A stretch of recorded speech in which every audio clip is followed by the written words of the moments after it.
Yes. Ya. Bu yeni kray.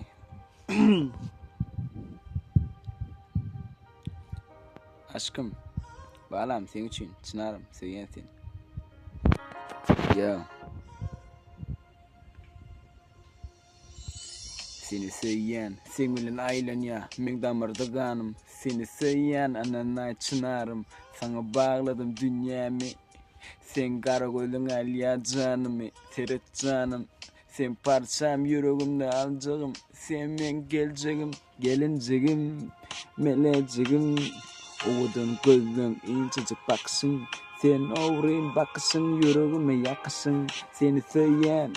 Sana başladım bu küçücük yeterim. Sen için yadiyan yürekten setirim. Uzakta bilmeyin seni söyleyen ey cacığım. Ey cacığım. Sen bilen aylanır damarda men kanım. Sen benim canım. Sen benim yılgırsın. Sen benim doğacak güneşim. Senin söyleyen gülüşün baksın. Bilyen sen yüreğimin parçası. Sen kalacağım. Sen benim alacağım. Alacağım. Canım söyleyen tenim bilen. Sen ömrümü başlayacak sana men. Yer titrim sen barada bilsen. Sen benim yakacak meleğim. Sen benim gereğim. Sen benim can tenim. Sen benim canım benim. Canım benim.